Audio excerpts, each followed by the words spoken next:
आ सकते हैं, तो इस जगह भी 2 आ सकते हैं, यहाँ पे भी 2 आ सकते हैं, यहाँ पे भी 2 आ सकते हैं, यहाँ पे भी 2 आ सकते हैं।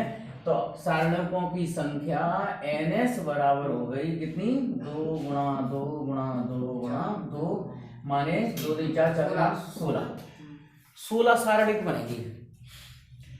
16 सारणिक कैसे बनेगी कि जैसे हमने सब जगह एक एक ले लिया, 0 0 ले लिया।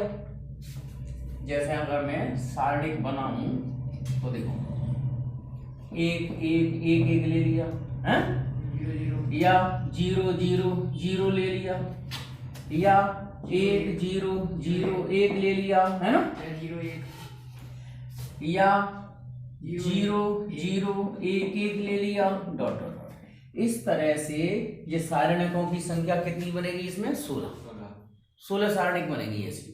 ठीक है, अब इसमें ऐसी सारणिक जैसे इसका मान निकालें तो 1 गुणा 1 और 1 गुणा 1 क्या हो रहा है, 0। सारणिक का मान निकाल लेते हो ना। अब जैसे इसका मान निकालें तो भी 0। अच्छा, इसका मान निकालें तो 1 आएगा है ना। तो यहाँ लिखेंगे अब ऐसी सारणिक, ऐसी धनात्मक मान वाली सारणिक ये कितनी होंगी धनात्मक मान वाली।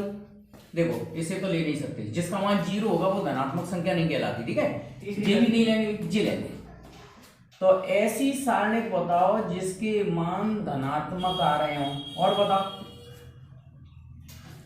जैसे, और बोलो 1 1 0 1, इसका ही मान धनात्मक देता आएगा कि नहीं आएगा। 1 1 कम 1 हो जाए 0, या इनको पलट दो 1 0 और मतलब यहाँ 1 कर दें, यहाँ 0 कर दें, यहाँ 1 कर दें, इसका ही मान धनात्मक।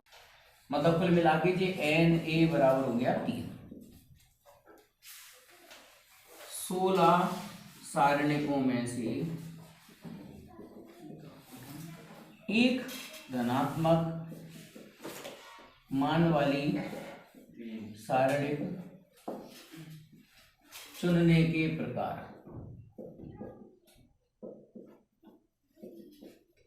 बराबर Na/Ns।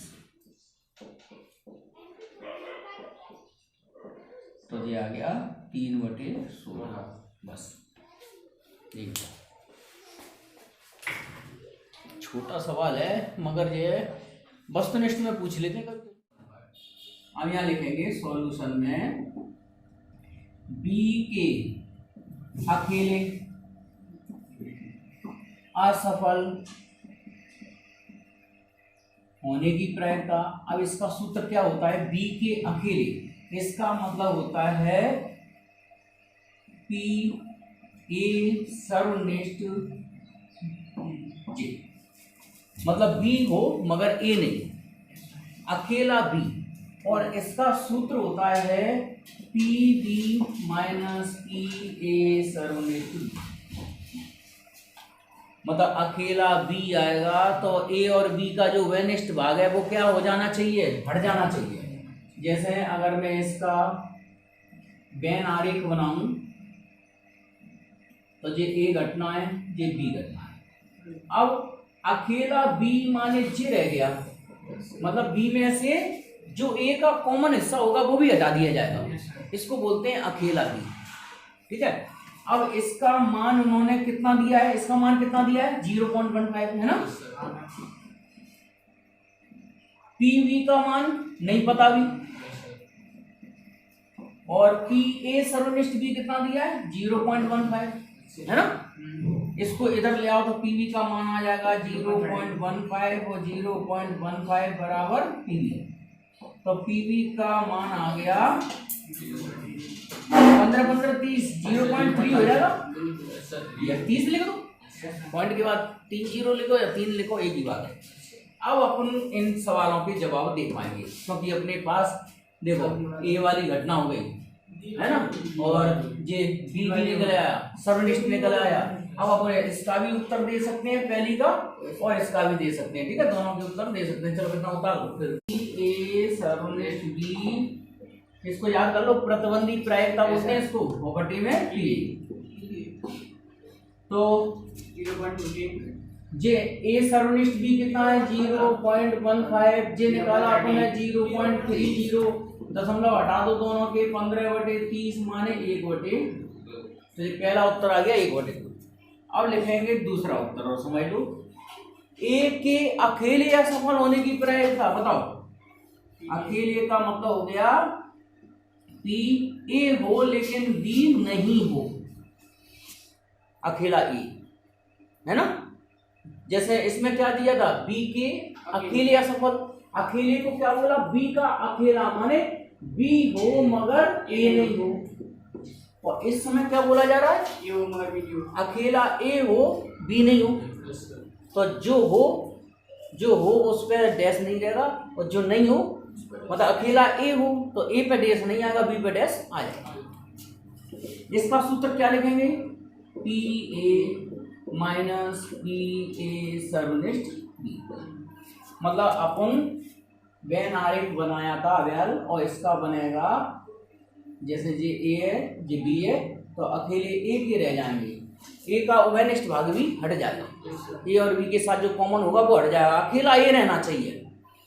अकेला ए का मतलब जो हो गया, जैसे मान लो 10 आदमी चाय पीते हैं, 15 आदमी चाय और कॉफी दोनों पीते हैं, तो 15 यहाँ कॉमन में आ जाए, मतलब सॉरी जैसे मान लो 15 आदमी चाय पीते हैं, पिए माने 15 आदमी चाय पीते हैं, और जो दोनों चीज पीते हैं वो कितने हैं 5, और कॉफी पीने वाले मान लो 8 हैं। तो इसका अगर अपन वेन आरेख बनाएंगे तो ऐसे बनाएंगे, दोनों चीज पीने वाले कितने हैं 5, और 15 ऐसे हैं जो चाय पीते हैं लेकिन चाय में कॉफी पीने वाले नहीं है 5 वेनिस्ट में, तो इधर 10 रह जाएंगे ना, और इधर कॉफी पीने वाले 8 हैं, लेकिन केवल कॉफी पीने वाले कितने रह जाएंगे 3, क्योंकि 5 ऐसे हैं जो दोनों चीज पीते हैं। तो अपन को जवाब काय का देना है, केवल ए है ना, और बी नहीं, माने इधर का हिस्सा 10।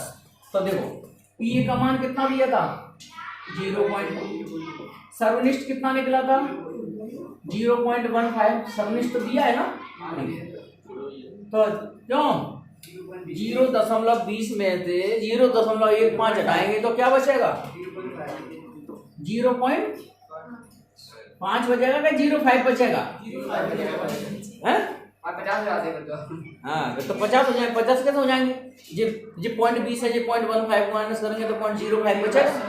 ठीक है, चल बस उत्तर हो गया। उत्तर पहले का उत्तर कितना 0.5 और दूसरे का उत्तर 0.0, बस उत्तर ऐसे ही।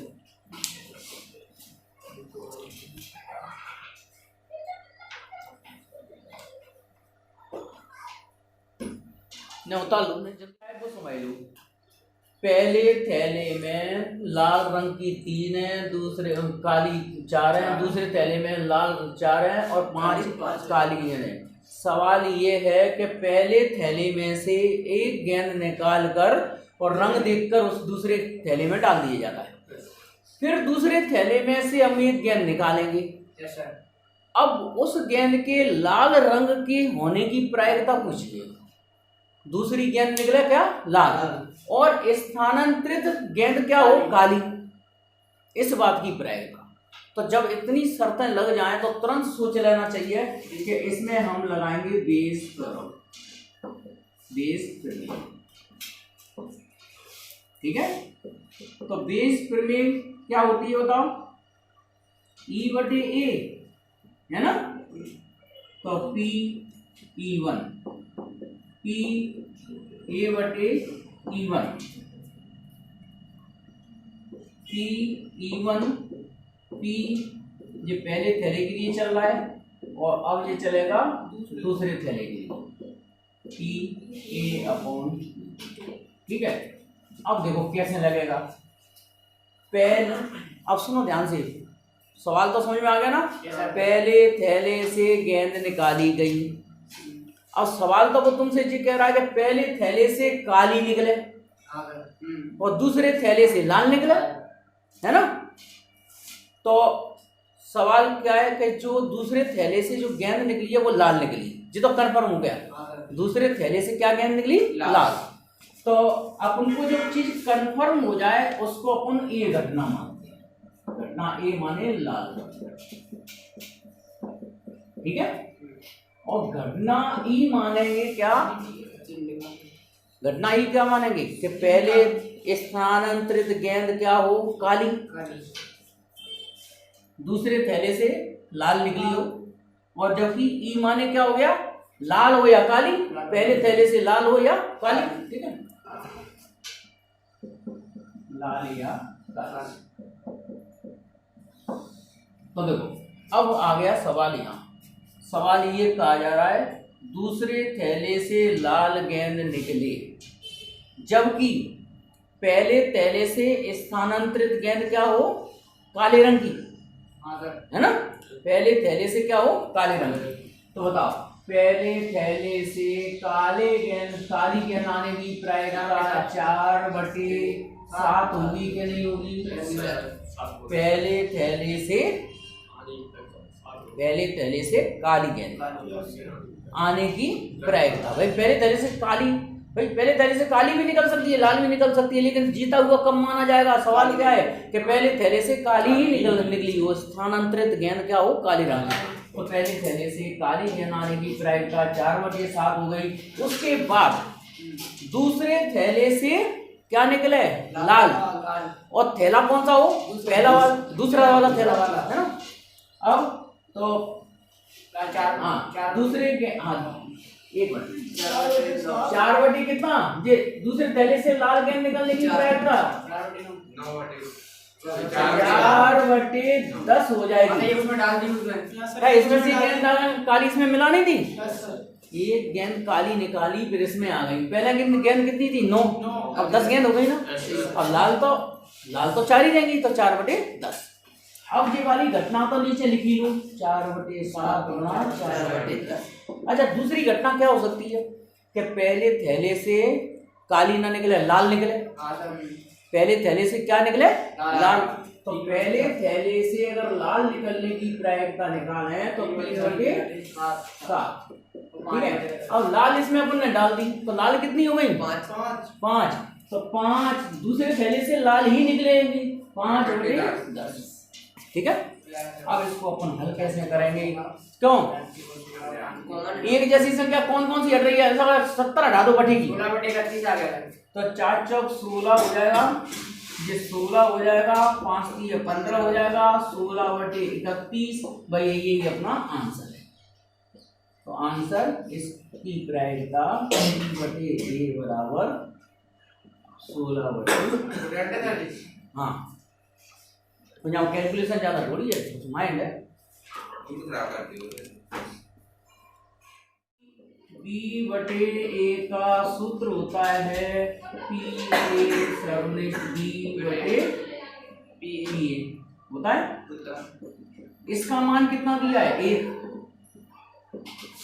तो PA सर्वनिष्ठ B/A, PA को इधर ले आओ, तो PA सर्वनिष्ठ B। अब ध्यान से समझ लो, कोई समुच्चय अपने सर्वनिष्ठ के बराबर है तो ये जब ही होगा जब A उप समुच्चय हो काय का? B का, ठीक है। PA काय के बराबर है? उसके सर्वनिष्ठ के बराबर, है ना। मतलब ये अपन जो कह सकते हैं कि कोई सर्वनिष्ठ है वो काय के बराबर है? A के, है ना। कोई कॉमन माने जैसे 2 आदमी है, एक आदमी के पास 10 रुपये है, एक आदमी के पास 50 रुपये है ना। अब कॉमन कितने हो गए? 10 रुपये, और 10 रुपये ये के पास थे तो वो काय के बराबर आ गया? A के बराबर, है ना। तो A मतलब अपन जो कह सकते हैं कि A उप समुच्चय होगा B का। तो आंसर कौन सा हो गया? 18वें नंबर का वस्तुनिष्ठ इसका हल PA/B बड़ा है पी ए से, ठीक है, मतलब प्रतिबंधी प्रायिकता पी ए से बड़ी है, मतलब ए घटना की जो प्रायिकता है उससे बड़ी है। तो इसका सूत्र क्या होता है, पी ए सर्वनिष्ठ बी बटे पी बी, बड़ा हो पी ए से, ठीक है। तो पी ए सर्वनिष्ठ बी और बटे में पी ए, ठीक है। जित दिया था ना, यहां से स्टार्ट कर दिया अपन, पी ए बटे बी बड़ा है, और तो पी ए सर्वनिष्ठ बी बड़ा हो जाएगा P A into P B से। तो कौन सा सवाल सही हो गया? अब सुनो, तो ये पी ए से पी ए कट गया, तो जी क्या बन गया, पी बी बटे ए बड़ा हो गया काय से, पी बी से। कौन सा उत्तर सही है? सी। चलो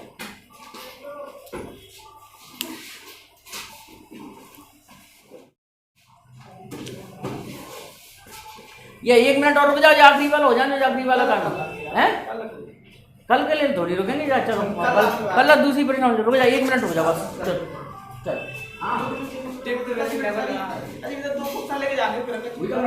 टाइम जल्दी जल्दी के चक्कर में फिर माइंड डाइवर्ट होने लग जाता है। ज्यादा कुछ आंसर सीट को कर लाने से जितना क्वेश्चन नहीं लिखना है, सही कह रहे हैं, ज्यादा आंसर सीट को कर लाने वैसे ही लगे जाने से। चलो 1 मिनट रुक जाओ बस, लास्ट देखो। हाँ, ये और भी तो घटनाएं ऐसी हैं, P A plus P B, ठीक है, P A plus P B minus P A और बी, मतलब ए सर्वनिष्ठ बी बराबर पी ए। तो सुनो, अब इधर देखो, मैं उत्तर ही निकाल देगा इसका। देखो P A plus P B minus इसको P A into P B लिख दो बराबर पी ए से पी ए काट दें, तो पी बी कॉमन कर लें, तो यहाँ क्या बचेगा, 1 माइनस पी ए बराबर 0, ठीक है। तो पी, हाँ या इस ऐसी रहती पी बी और इसको ले जाओ P A into P B, ठीक है। पी बी इसको पी ए सर्वनिष्ठ बी लिखने द्वारा लौटा के, और इसका भाग दे दो, तो इधर क्या बचेगा, ए पी ए सर्वनिष्ठ बी बराबर पी बी, और काय का मान होता है, क्यों, पी ए बटे बी का। तो पी ए बटे बी काय में दिया है, पी ए बटे बी बराबर 1 बी ऑप्शन।